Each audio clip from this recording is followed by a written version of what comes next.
people! Welcome back to my channel. This is your Mama Sam. Hola mga amigo, amiga, kumare at kumpare. Kamusta kayong lahat? Sana lahat po kayo ay okay at safe ngayong araw na to. At syempre ko ako naman ang tatanungin mo, nakikita naman ninyo ang beauty ng Mama Sam ninyo. Fresh overload pa rin, di ba? Ganyan talaga kapag umiinom ka ng maraming vitamin C at saka syempre kumakain ka ng maraming hotdog. Dahil sa hotdog, nakakaloka ang beauty ng Mama Sam ninyo. So, yun! So, kamusta naman kayo mga amigo, amiga, kumare at kumpare? Sana lahat kayo ay okay na okay ngayong araw ng Sunday. Syempre ko ako naman ang tatanungin ninyo. Sobrang okay. Alam nyo ba kung bakit? Kasi kanina pumunta ako doon sa pa-blessing ng house ng co-teacher ko. So, ako lang yung co-teacher niya na nandoon. Nahihilang ako. Tapos biglang dumating si PE teacher. So, yun. So, sabay kaming kumain. Tapos nag-usap kami sa table. Tapos kwentuhan. Tapos sabi niya, tara uwi na tayo para makapagpahinga ka. Tapos yun, so nagpaalam na kami at ito yung pinakamagandang moment. Sumakay ako sa motor niya. Tapos yung pagsakay ko sa motor niya, sabi niya sa akin, kumapit ka, yumakap ka dito sa likod ko. Kasi di ba dapat nakaganon. So ako naman, syempre nahihiya ako. Sabi ko, hindi na, dito na lang. Tapos yun, habang umaandar na kami doon sa highway, so binilisan niya. Sabi niya, kumapit ka kasi sa akin. So, yumakap ako ng bonggang-bongga na gano'n. Tapos yung pagyakap ko sa kanya, parang nakarinig ako ng mga music na parang, I'm falling to you. Oh my gosh. Talagang pinil ko talaga yung moment. Siguro mga 20 minutes kami nagmomotor. O, diba? So, parang hindi ko lang maisip na parang Sunday, parang date. Ganon. So, yun, nakakaloka. But I'm so happy. Kasi, eto nga yung first time na kita kami ng Sunday. Ganon! Diyos ko, talaga na-stress ako ng bonggang-bongga. Nagkikita pala kami every Friday night. Pero, eto talaga, dito lang kami yung parang lumabas na. Basta unforgettable yung momentum to.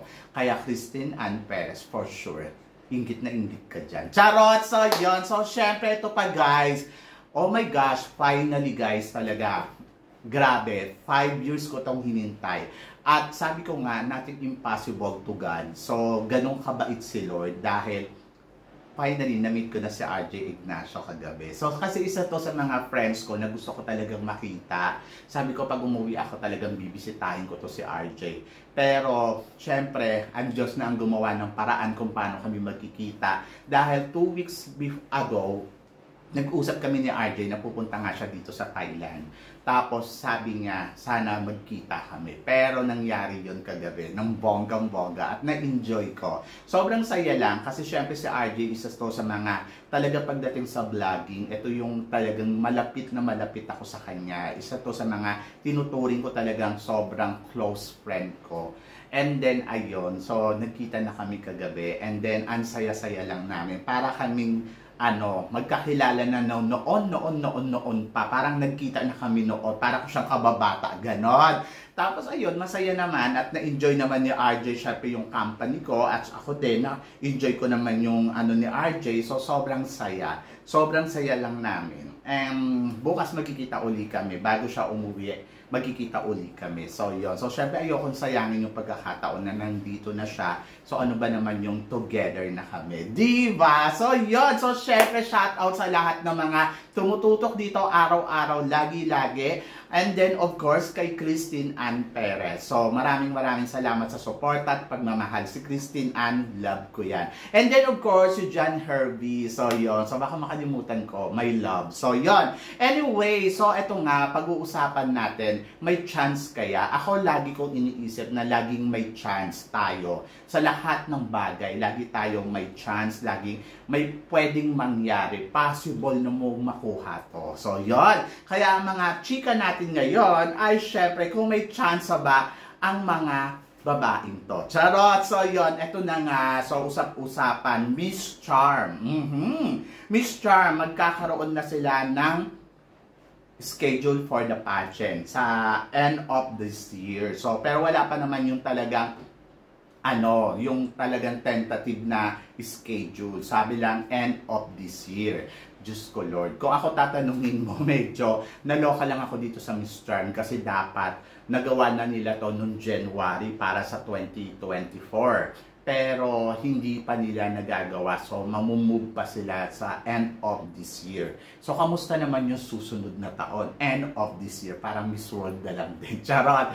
Anyway, so, at least, sabi ng ganon, hanggat may buhay may pag-asa. So, may chance naman na matuloy ito, di ba? And then, ayun na nga, si Cyril Payumo ang ilalaban natin sa Miss Charm kung magkakaroon man sila ng competition ngayong taon na to. And good luck kay Cyril Payumo. Malaki din yung chance ni Cyril Payumo na masungkit ang corona ng Miss Charm, di ba? Kasi sa ganda ni Cyril, yung tangkad na meron siya, talaga naman masasabi ko, oh my God. So, nakaka-excite para kay Cyril Payumo. So, yan. So, good luck. Good luck sa Miss Charm. Sana hindi na maurong to ng bonggang-bongga. Sana tuloy-tuloy na. And then, para naman sa sumunod natin, chika, Mama Sam, Miss World Beauty. May chance kaya ang Pilipinas na matapatan ang ganda ng bagong Miss World? Diyos ko Lord. So may chance pa ba tayong manalo sa Miss World? Ayun yung tanong. Anyway, ako para sa akin, sa Miss World, siguro makakuha lang tayo ng girl na katulad neto, na with the heart, beauty with the purpose. Sabi ng ganong, pag Miss World candidates daw dapat, ang babae daw dapat naman nanalo dyan. Yung alam mo yun, yung anlalim ng puso. Yung puso talaga niya ay nasa purpose niya at nasa, alam mo yun, yung ginagawa niya. So, yon. So, kumbaga, meron talaga siyang determination na meron siyang advocacy, meron siyang ginagawa talaga. So, yun yung hinahanap natin na kandidata na para ipadala natin sa Miss World. Kasi nga, di ba, ang Miss World Beauty with the Purpose, tapos nakaka-alarma pa kasi sobrang gaganda ng mga nananalo sa Miss World. Parang ang hirap pantayan. Pero naniniwala ako na may chance pa rin na masungkit natin ang corona ng Miss World sa pangalawang pagkakataon. Naniniwala ako na makakakuha tayo ng kandidata na puputungan pa rin ng corona ng Miss World. Diba? Sabi ng ganon, hanggat may kandidata, may chance tayong manalo dyan. Mas mahirap naman yung wala na tayong pinapadala. Diba? So, yon. Kaya, laban lang. Kaya natin yan. And then, talagang masasabi ko, ang ganda-ganda ng bagong Miss World ngayon, na yung beauty niya, oh my God, nakakaloka si Christina, no? Talagang, sabi ko, gusto kong maging katulad niya. Ay, ganon! And then, of course, gwapong-gwapo din ako sa Mr. Miss World. So, yon. So, talaga naman, grabe, ang gwapo-gwapo talaga ng Mr. Miss World. Parang gusto ko siya maging jowa. Charot! So, yon. Bagay sila, in fairness. Pero parang wala silang chemistry. Charot. Mas may chemistry kami. So, gusto ko yung Mr. Miss World. Ang gwapo, nakakaloka. So, good luck sa ilalaban natin sa Mr. Miss World. Sana manalo, di ba? And then, para naman sa sumunod na chika, Mama Sam, tingin mo, Herlyn Budol, magbabalik kaya sa Miss Grand? Si Herlyn Budol. May chance ba si Herlyn Budol na maputungan ng corona ng Miss Grand? Ako, para sa akin, yes. Bakit hindi? Kung try niya uli, di ba? So, yon. So, sana magbalik nga ito si Herlyn Budol dito sa Miss Grand Philippines para, alam mo yon, malay mo, dito sa pagkakataon na to, swertihin siya. Maganda si Herlyn Budol. Yung ganda niya talaga, masasabi ko, kakaiba, may star quality. Tapos, alam mo yon, ang bubbly ng personality. And then, ayun, so kailangan lang niya talaga ihanda yung sarili niya. Aminado naman siya na mahina talaga siya sa Q&A, pero malay mo, in the future, di ba, biglang kumabog siya. So ako naniniwala ako, kung sasali siya at bibigyan niya ng pagkakataon yung sarili niya na itry uli ang laban dito sa Miss World, bakit hindi? Di ba? So yon. Ako para sa akin, Herlyn Budol, isa to sa mga talagang masasabi kong palaban. O, di ba? At para naman sa sumunod na chika, Tracy Maureen Perez, Mama Sam, kung lalaban ito ng Miss Universe Philippines, tingin mo, may chance kaya siyang makuha ang corona ng Miss Universe Philippines? Sabi ko nga, di ba, nag-top 13 to sa Miss World. Si Michelle D, ganun din. So, baka naman. Lumaban na siya dati sa Miss Universe Philippines, pero hanggang semifinals lang siya. Pero, pagdating dito sa Miss World Philippines, ayun, nag-title siya, di ba? So, sa Miss Universe Philippines, kung babalik siya, parang feeling ko may chance naman siyang makuha ang corona. Kasi nga kung si Michelle din nga, di ba, nakuha ang corona ng after ng mag-Miss World. Pero depende yon sa performance, depende yon sa mga makakalaban niya, depende kung paano niya ihahanda ang sarili niya. Depende sa sitwasyon. So yon. So dapat pag-isipan niyang maigi at pagplanuhan niya ng maigi kung babalik siya. Dahil hindi naman basta-basta lang talaga sumasali dito sa Miss Universe Philippines kasi mahirap talaga ang labanan dyan. Pero kung tsansa na para makuha ang corona, meron naman. Kasi maganda naman talaga itong si Tracy at talagang mabait pa. Sobrang panalo. Panalo siya para sa akin. But better na wag na lang siyang sumali kasi baka masayang lang siya dyan.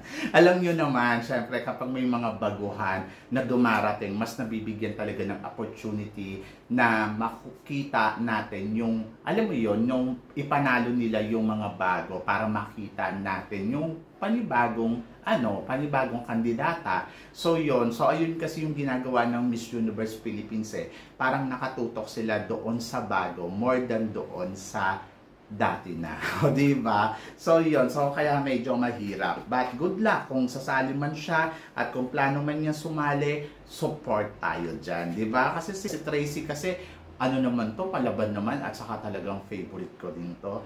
And then, para naman sa sumunod na chika, Ima Tiglao, Mama Sam, kung sakaling isasalang mo to sa Miss Grand, tingin mo mananalo kaya siya? Ay nako, ex-senadora to, tapos ang ganda pa, di ba? So may balita nga dati na sasali siya sa Miss Universe Philippines pero hindi naman natuloy. Kung ano ang tsansa niya kung sasali siya sa Miss Grand, malaki yung tsansa, syempre. Alam naman natin na palaban ito si Emma Tiglao at naniniwala ako yung kakayahan talaga ni Emma talagang pack na pack yung beauty niya, yung kanyang caliber. Diyos ko, hindi rin to basta-basta nagpapahuli. So, ako para sa akin, kung yung tsansa, nabibigyan siya ng pagkakataon na makasali dito sa Miss Grand International, oh my God, winner to. Charot! So, yan. So, ako, bakit hindi, di ba? Kung isasalang mo siya, di ba? Nakita naman natin yung ganda na meron siya. Talagang palaban din. And then, mga bagong reyna ng Puerto Rico, Mama Sam, ano ang chance nilang makuha ang corona ng International Pageant Crown? So, andyan dyan nga, meron ng para sa Miss Cosmo, meron na rin sila para sa supranational for next year. Andyan dyan din syempre yung kanilang Miss International at saka syempre para sa Miss Grand. So Mama Sam, anong chance nila sa corona? Ako para sa akin yung sa Miss Grand, maganda yung pang Miss Grand nila, no, matangkad. Tapos alam mo yon na parang wow, alam mo yung laban na laban.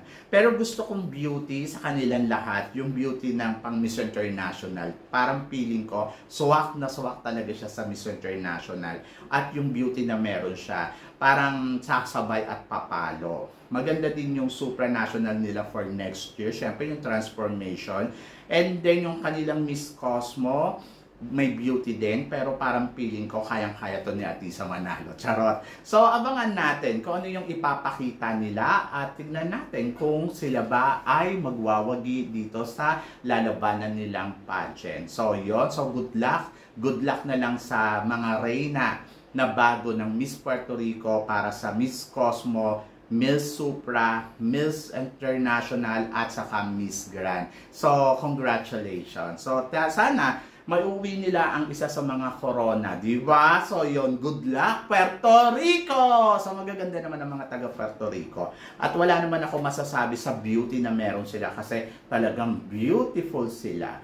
And then, Mama Sam, si Aletea Ambrosio, Mama Sam, ano ang tsansa sa corona? To be honest, yung iba sinasabi nila walang chance tong manalo kasi nga hindi daw magaling, hindi daw maganda, at binabash talaga nila itong si Aletea. Lalo na yung makeup niya nung opening show nila, yung sashing ceremony, at yung kung paano to nag-speech, yung iba tinitira talaga siya. So, ang nakakalungkot, kapwa pa natin Pilipino talaga ang number one na tunitira kay Aletea sa sarili nating pambato. So, instead na supportahan natin at i-praise natin ang ating pambato ay tinitira pa natin ng bonggang-bongga. Ako, to be honest, naiintindihan ko iba-ibang opinion ng tao pagdating sa isang bagay, sa isang opinion. Pero kasi ang nakakalungkot lang, yung kapwa pa natin Pilipino ang pinagtatawanan ang sarili nating kandidata dito sa supranational. Ako, para sa akin, naniniwala ako sa kakayahan ng ating pambato, lalo na kung sa international pageant na kasi pinili naman niya ng organization dahil may nakikita sa kanyang ganda, may nakikita sa kanyang galing. Ako, naniniwala ako kay Alethea na may ibubuga at kaya neto na makipagsabayan sa mga kandidata na lumalahok dito sa Miss Supranational. Maaaring hindi siya napapansin ng iba, pero naniniwala ako na sa sarili niyang sikap at galaw, papalo siya ng bonggang-bongga. So, ibigay natin yon. Ako, para sa akin, hindi ko na mapipilit yung mga tao sa opinion nila na, ay nako, nahihinaan sila kay Alethea. Pero ako 100% na talagang dinadasal ko rin sa Panginoon na sana malayo ang marating ni Alethea dito sa competition niya sa supranational. Sana makatungtong to ng top 5 and then malay mo may uuwi niya ang corona. Yung imposible ba may uuwi niya yung corona? Guys, hindi pa tapos ang laban. Nagsisimula pa lang ang competition. Yes, yung iba natatabunan siya. Maraming malalakas na kandidata, maraming magaganda, pero nothing impossible. Lagi niyong tandaan yon, walang imposible sa itaas dahil ang itaas mismo ang nakakaalam ko ano ang magiging kapalaran ni Alethea dito. So ako, para sa akin, hinihiling ko sa Diyos na sana ang laban ni Alethea ay pagpalain siya ng bonggang-bongga at sana marating niya ang dulo ng competition. So, buong suporta, buong tiwala. So, wala akong masasabi kundi laban lang, Alethea, kaya mo yan. At nakasuporta kami dito sa iyo. Yung mga makamamasam dyan, ako yung humihingi sa inyo na sana suportahan natin si Alethea at sana ipagdasal din natin siya. At laban lang, Pilipinas, kasi tagumpay ni Alethea, tagumpay natin lahat yan. Diba? So, yon. So, magtiwala tayo sa sariling atin. At magtiwala tayo sa pambato natin. So, kayang-kaya niya yan. So, yon. So, ako, para sa akin, chance niya sa corona malaki dahil naniniwala ako sa ganda, naniniwala ako na kaya makipagsabayan ni Alethea at higit sa lahat, syempre, yung talino na meron siya. At sana pagpalaan siya ng Diyos. So, yon. Kayo guys, ano guys ang masasabi ninyo? Syempre dito sa pinag-uusapan natin ngayon. I-comment below nyo yan para at least malaman ko naman kung ano ang chika mo dito sa mga pinag-uusapan natin ngayon. So, yun guys. Syempre maraming salamat sa inyong lahat sa suporta at pagmamahal na binibigay ninyo dito sa channel ko. At sa mga hindi pa po nakaka-subscribe dyan, please don't forget to click like and subscribe my channel at i-click na rin po ninyo ang notification bell para lagi kayong updated syempre sa aking mga chika. Sabi ng ganon, always keep smiling and always think positive. Walang imposible guys, magtiwala lang tayo sa itaas. Kaya guys, hanggang dito na lang, hanggang sa muli nating chikahan! See you tomorrow. Thank you guys!